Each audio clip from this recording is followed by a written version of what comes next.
অসমলৈ অব্যাহত আছে বাংলাদেশীৰ অবাধ অনুপ্ৰৱেশ।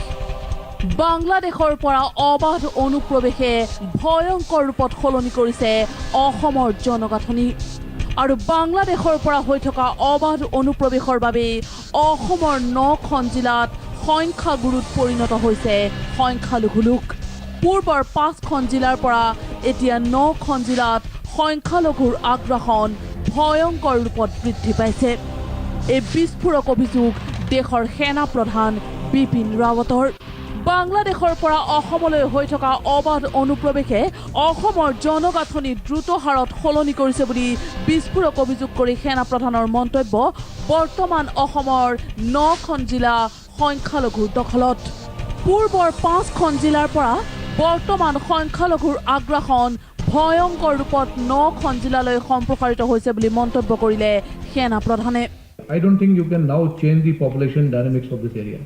If it was 5 districts to 8 to 9 that the inversion has taken place, whichever be the government, Bangladesh has a better HDI than us today. Therefore, will the migration from Bangladesh continue? A planned immigration that is taking place.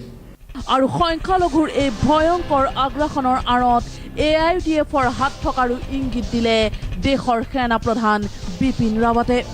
বৰ্তমানৰ প্ৰেক্ষাপটত বিজেপিতকৈ AIUDFৰ ৰাজনৈতিক উত্থান দ্ৰুত। এই মন্তব্য সেনা প্ৰধান বিপিন ৰাৱতৰ।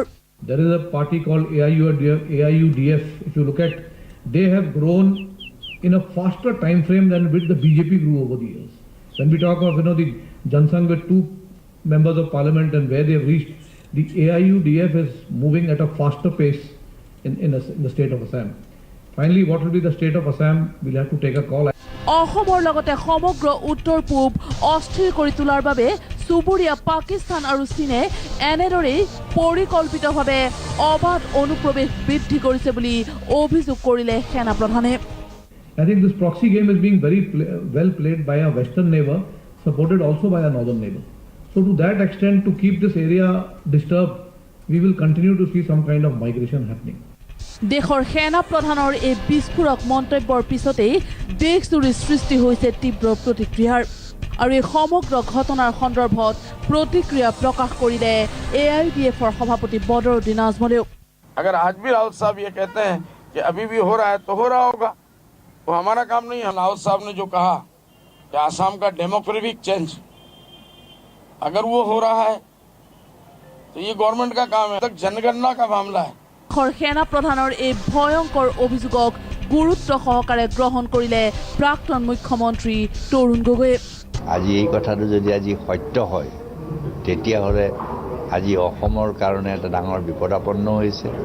অকল অসমৰ নহয়, ভাৰতবৰ্ষৰ কাৰণে। আজমল হওক যিয়ে হওক, আজমলৰ যদি হয়, যদি তেওঁলোকৰ হাতত তাৰ প্ৰমাণিত আছে, একশ্যন কিয় নলয়?